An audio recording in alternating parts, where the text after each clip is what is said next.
know, there is so much love in Trinidad and Tobago. And I want to thank Mr. Maui and the people of Trinidad and Tobago for their warmth, their love. But I have a request. Kindly extend that love and warmth to the Amazon warriors later this year.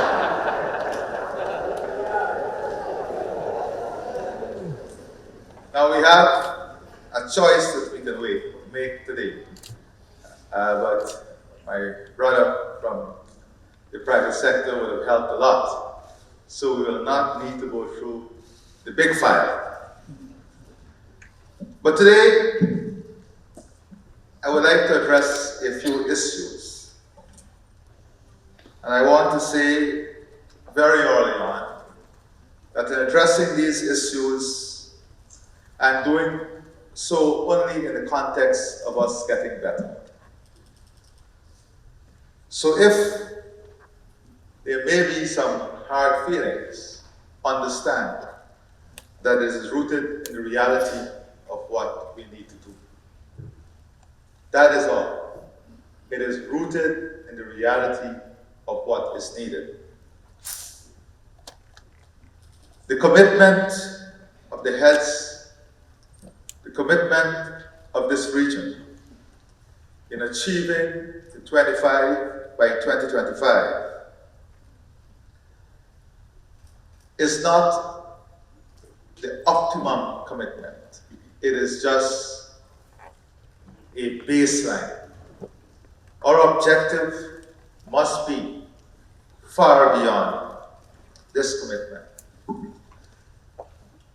The fact that we as leaders decided to assign a measurable target to the work we've embarked on should tell you the seriousness to which we are applying ourselves in achieving this.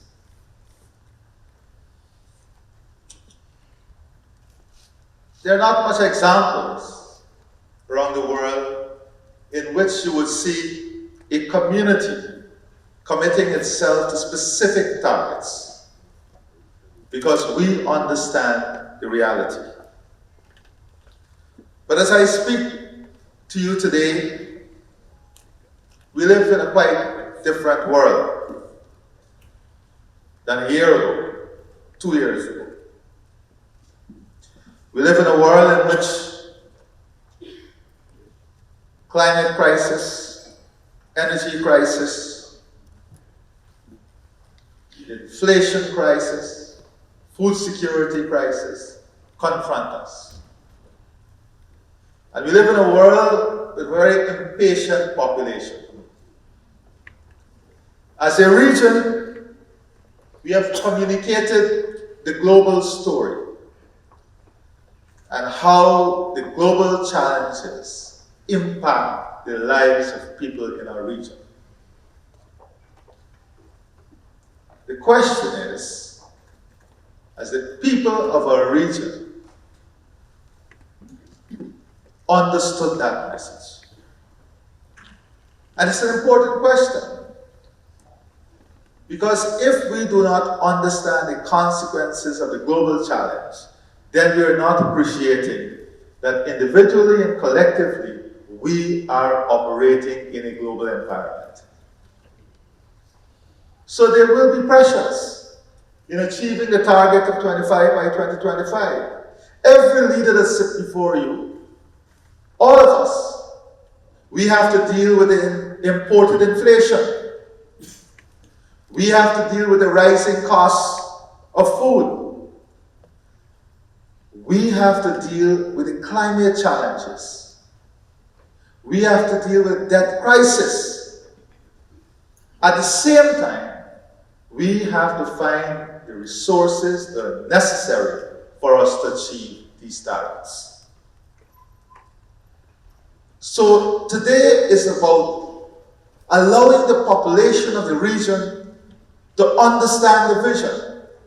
And in understanding the vision, to understand that we will have to make sacrifices collectively in different areas if we are to achieve the target that we set ourselves. Today, as I speak to you, more persons, according to the most recent World Bank report, in the region are moving towards food disruption. That is, they cannot get the level of nutrition on their plates. That's a challenge that we must face. Nearly half of the population, 4.4 million people, suffer from food security, and 22% of children under 5 suffer from chronic malnutrition.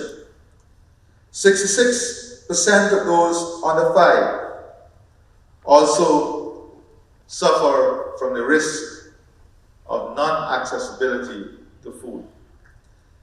This situation affects the education output.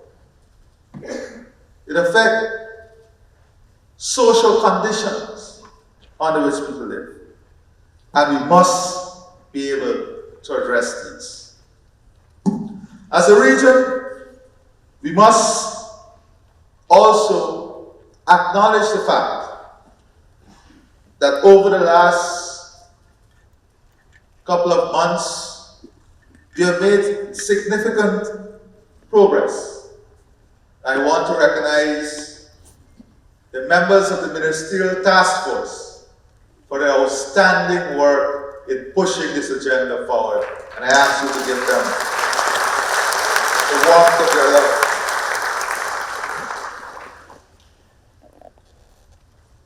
As we advance the work of the task force, I wish to highlight some very important areas of progress.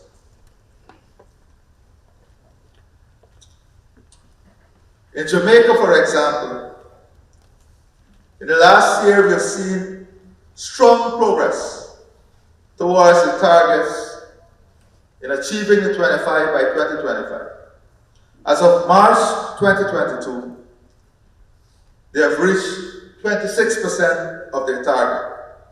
We saw solid performances in onions, Irish potatoes in particular. In the case of Trinidad and Tobago, we saw strong performances registered, particularly in poultry. For a target of 83,000 metric tons, an amount of 66,500 metric tons was produced up to June 2022. Production levels in St. Lucia of fresh fruits and vegetables, poultry and pork have outstripped targets by June 2022. For instance, target volume was set at 91.4 metric tons for fruit and vegetables. But by June 2022, reported production had amounted to 1,309,000 metric tons. This, of course, is indicative of a clear need for upward adjustments to the target as presented by both my sister Prime Minister Motley and our private sector head. To underline this point, for the identical category of produce that I just mentioned from St. Lucia, the import is 8,249,000 metric tons. So although we saw a significant growth, there is still a huge gap in the import and the production. The member states have begun to a certain extent to demonstrate their commitment to the removal of barriers to trade between countries in the region. The establishment of the Guyana-Barbados Food Terminal in Barbados is demonstration of one such commitment. Similar discussions are ongoing with Antigua Jamaica, St. Lucia, Trinidad and Tobago, and the rest of the region. So that as we bolster production and productivity at the national level, we're also ensuring that there is easier access to markets. In Guyana, on a national level, over the first half of the year, there has been steady progress reported in every category. Our aim is to ensure that by the end of 2024, we are completely self-sufficient in the input for feed with corn and soy. And that requires the capital investment of the rest of the region, and we are open and ready for this partnership with the private sector. In the case of poultry, Guyana has attained a performance mark of 61%, while for livestock overall, fared better, with attainment of 80% of its set target for the period. Barbados is advancing its production and productivity with the use of technology. And for the first time, Prime Minister Mohamed is leading a program that would see the growth of aquaculture and actual production before the end of this year in Barbados. It is no longer talking about what can be done. It's doing what we have been talking about for a very long time. The new approach is a different mindset. It's a different way of thinking. The heads of government have agreed that if we are not ready, or if we are not all ready to move, then we must move with those who are ready. The time has come for us to demonstrate tangible results as we seek to create an environment in this region in which not only we are food secure, but we develop a sustainable and resilient path to food security. In this context, I wish to address the issue of the system. We are not talking here about agriculture and growing crops. We are talking about a much larger issue, the food system, the food security system that exists in the region. The system comprises of people, institutions, infrastructure, regulations, and ambitions. If we do not have the right skill set, the right human resource, then we will not be able to develop the human resource capacity that will take the system forward. And that is why in the plan itself, we are working on an agenda that will focus heavily on the training of young people and women and integrating them in this value system to support the agri-food system for the region.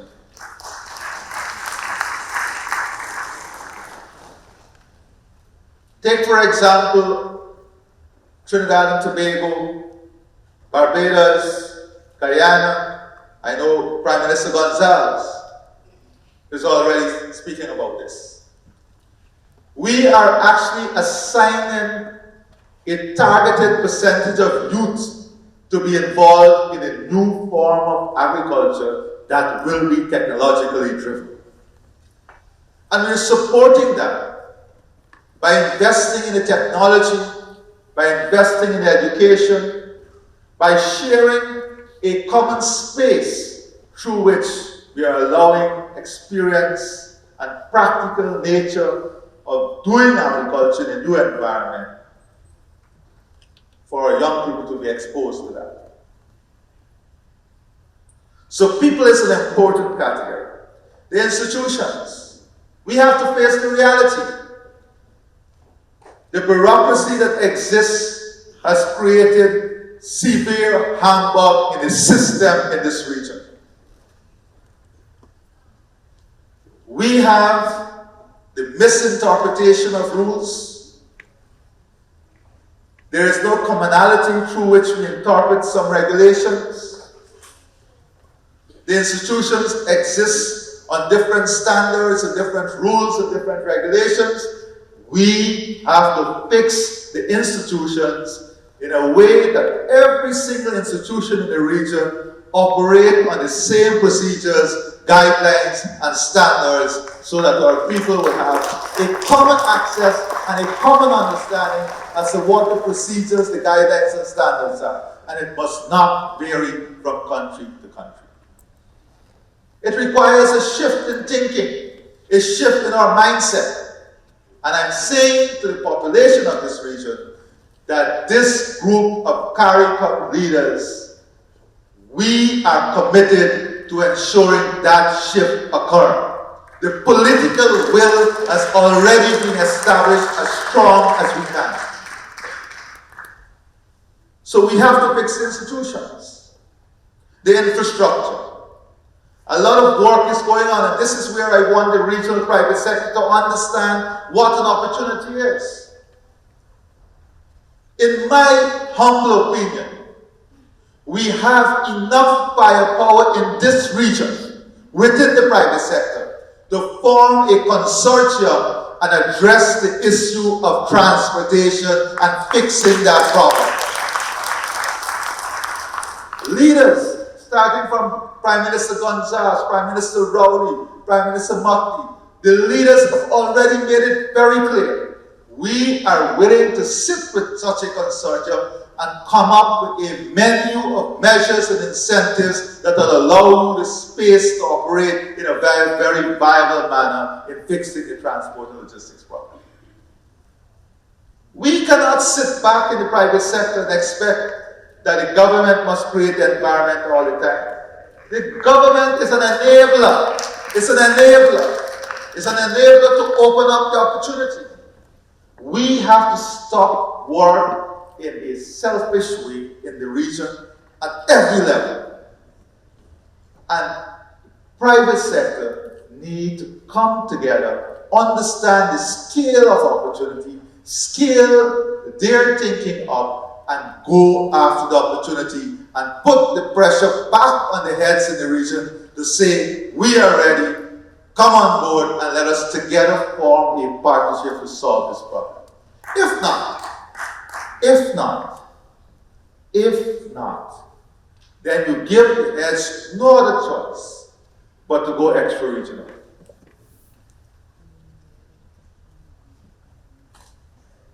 Very important. The time, I always say back home that we like to gaffe a lot in this region. If we are to really move things forward, it takes a collective approach. And that is what we are pushing. So the infrastructure is not only dealing with the transportation and logistics issue. The infrastructure is investing in farm-to-market access roads, opening up new lands, but importantly, investing in the technology of the future. Who should lead this investment in the technology of the future? And that is part of the infrastructure landscape. Because we can take 1 acre of land, apply the new technology, and produce 100 times more than 1 acre of land will produce in a traditional way. And don't believe we don't have the pressure of land against us. Only yesterday, Prime Minister Rowley and I visited a facility on a very not too big land. And I guarantee you, that facility is not only cutting edge, it is ahead of time when it comes to agri and agro-processing, packaging and marketing. The entire chain it addresses. So, the infrastructure, investing in infrastructure, and having the right infrastructure is important for us. Regulations, a big issue. We have to be willing to come to the table and to harmonize our regulations in the region. You can have legislations, but sometimes regulations are made subject to the authority of a minister. So the regulations allow the interpretation sometimes of the legislation. So we focus a lot on legislations, but we miss sometimes the regulations. That is at the implementation level. And we have to harmonize the regulations. Ambition. We have to be ambitious. We have to think about this as not only producing food for ourselves, but being part of the solution for the world. And that is why today we have a delegation from Brazil here.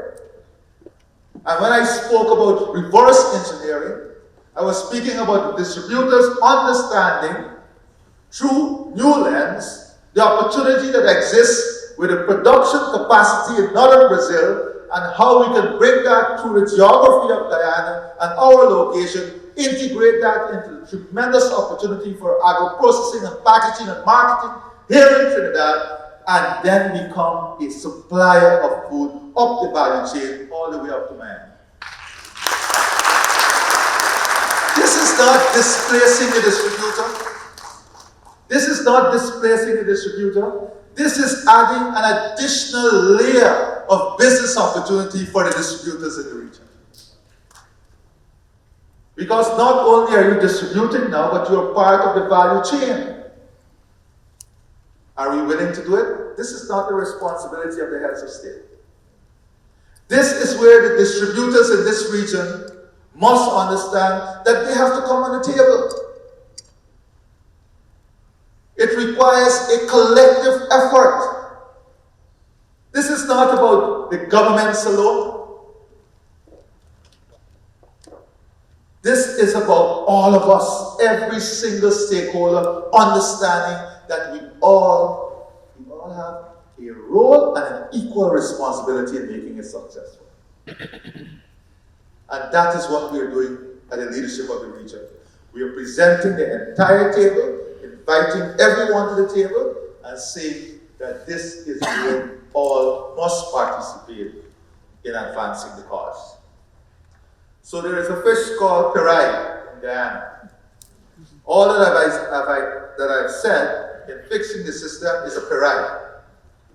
A perai is known to have strong grip, sharp focus, very targeted and very forceful. Those are the things we need to apply if we are to achieve the objective of fixing the system. In terms of financing, where are we? I want to congratulate Republic Bank. Republic Bank has not only assigned a target in terms of resources that they're willing to apply to the achievement of this target, but as I speak to you now, without any external consultant, utilizing the skills in the Ministerial Task Force and the skills we are building up in the implementation unit in Guyana and with CARICOM, we have completed 7 proposals for Barbados, Guyana. There's proposals that has been completed for St. Vincent, St. Lucia, Trinidad and Tobago. And those proposals are now with Republic Bank, and we are pushing to have Republic Bank approve those proposals to advance the financing of these projects. The Caribbean Development Bank is an active partner and ready to support. But perhaps we should consider, as a region, whether we give an incentive to the financial institution and say to them, for your agricultural loans, we are willing to remove any tax on the profits you make on loans to agriculture and food system, as an incentive to lend more in the agricultural sector. We are building, by the time we get up to 2025, In this region, we'll be producing strawberries, blueberries. We'll have in this region a hydroponic city. We'll have more shade houses per capita than any other geographic space. Because we, at the leadership level, are pushing the agenda and building this resilience and sustainability with improved yield and productivity. These are the things that we are doing as I speak to you. We have been able to get a joint committee for food security with the US and CARICOM. Guyana is chairing that joint committee. Energy, Trinidad is chairing, and financing, Barbados is chairing. In less than 2 months of work in the committee, we already have a commitment from the US government through US aid of $29 million to support our agri-food system in this region. Active work that is ongoing. We have never seen so much interest from young people or the private sector in presenting projects for the development of the agri-food system and production in the region. Technology is an important part of this development. And not only are we investing in the technology, but we are working on creating a common platform through which the technology that we invest in at a country level can be shared with all of the region. We do not need to each invest in the same technology. We have to build technology and make it suitable for the entire region. On the issue of import substitution, we have heard a lot about that already. But this is where the Ministry of Health, the Ministers of Health and the Ministers of Education must join the program. Because we have to reshape the way the future generation think about food in this region. We have to let them know that a sweet potato chip is better than an Irish potato chip. More nutritional and everything. So it is an integrated approach that involves every sector in terms of resolving this issue of food security.